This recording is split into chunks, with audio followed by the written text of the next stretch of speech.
नमस्कार दोस्तों, स्वागत है आपका हमारे चैनल में। आज हम लोग देखेंगे class 9th geography chapter 3। Chapter का नाम है अफवाह। इससे संबंधित ब्रह्मपुत्र नदी तंत्र को समझेंगे 1 से 2 मिनट में। तो चलिए हम लोग स्टार्ट करते हैं। सबसे पहले मैप में देखेंगे ब्रह्मपुत्र नदी का लोकेशन कि ब्रह्मपुत्र नदी कहाँ पे है। तो देखिए, ब्रह्मपुत्र नदी को अगर आप देखना चाहते हैं तो आप हिमालय साइड जाइए। देखिए हिमालय है, हिमालय के नॉर्थ में यहाँ पे तिब्बत में, चाइना के तिब्बत में मानसरोवर झील है। मानसरोवर झील के निकट राकस ताल से निकलती है और पूरब की ओर बहते हुए नामचा बरवा के पास अंग्रेजी के यू अक्षर में टर्न लेती है गॉर्ज बनाते हुए, अरुणाचल प्रदेश में इंटर करती है और अरुणाचल प्रदेश में इंटर करके ये असम में जाती है, असम से होते हुए बांग्लादेश में, और फिर ये गंगा में मिलती है और फिर ये डेल्टा का निर्माण करते हुए बंगाल के खाड़ी में गिर जाती है। आप ये भी जानें कि ब्रह्मपुत्र नदी को तिब्बत में यानी चाइना में यारलुंग सांगपो के नाम से जाना जाता है, जबकि अरुणाचल प्रदेश में ब्रह्मपुत्र को ब्रह्मपुत्र नहीं दिहांग के नाम से जाना जाता है और असम में इसे ब्रह्मपुत्र कहते हैं और इसे संयुक्त रूप से जमुना कहते हैं बांग्लादेश में। तो यह याद रखिए।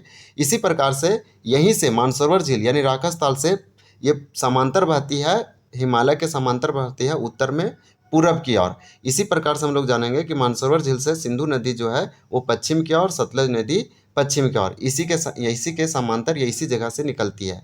चलिए इसको देखते हैं बुक में क्या लिखा गया है। देखिए बुक में बताया गया है कि जो ब्रह्मपुत्र नदी है वो चाइना के तिब्बत के मानसरोवर झील के से निकलती है और ये पूरब दिशा में बहते हुए सिंधु और सतलज के स्रोतों से काफ़ी नज़दीक निकलती है। यानी कि आप समझ सकते हैं कि जहाँ से हमारा सिंधु नदी यानी इंडस रिवर और सतलज रिवर निकल रहा है वहीं से हमारा ब्रह्मपुत्र नदी भी निकल रहा है और वो स्थान है मानसरोवर, जो कि तिब्बत चाइना में पड़ता है। बस फ़र्क ये है कि ब्रह्मपुत्र जो है वो पूरब की ओर बहती है, ईस्ट साइड चली जाती है, जबकि सिंधु और सतलज जो है पश्चिम की ओर बहती है। तो ये दोनों फैक्ट आप याद रखें।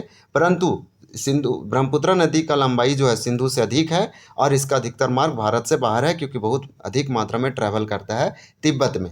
फिर बताया गया है कि हिमालय के समांतर पूरब की ओर बहती है, तो हम आपको बताएं कि हिमालय है इस दिशा में वो भी फ्लो करती है। साथ साथ आपको बता दें कि ये नामचा बरवा शिखर जिसका हाइट 7,757 मीटर है, इसके पास पहुंचकर अंग्रेजी के यू अक्षर जैसा मोड़ बनाकर भारत में अरुणाचल प्रदेश में गॉर्ज के माध्यम से प्रवेश करती है। अरुणाचल प्रदेश में ब्रह्मपुत्र को दिहांग के नाम से जाना जाता है और इसमें दिबांग, लोहित, केनुला दूसरी सहायक नदियां हैं। तो आप याद रखें कि ब्रह्मपुत्र नदी की सहायक नदी जो है केनुला है, लोहित है और भी सहायक नदी है जैसे हम दिबांग भी है, लेकिन दिहांग जो है ये ब्रह्मपुत्र नदी को अरुणाचल प्रदेश में जाना जाता है, जबकि असम में ब्रह्मपुत्र के नाम से जानते हैं। आपको बता दें कि ब्रह्मपुत्र को तिब्बत में यारलुंग सांगपो जबकि बांग्लादेश में जमुना के नाम से जाना जाता है। आप कमेंट करके बताएं कि ब्रह्मपुत्र नदी का लंबाई टोटल कितना है। और दिया है गोर्ज। गोर्ज का मतलब होता है रास्ता जो दो पहाड़ियों के बीच में बहती है। Thank you for watching this video.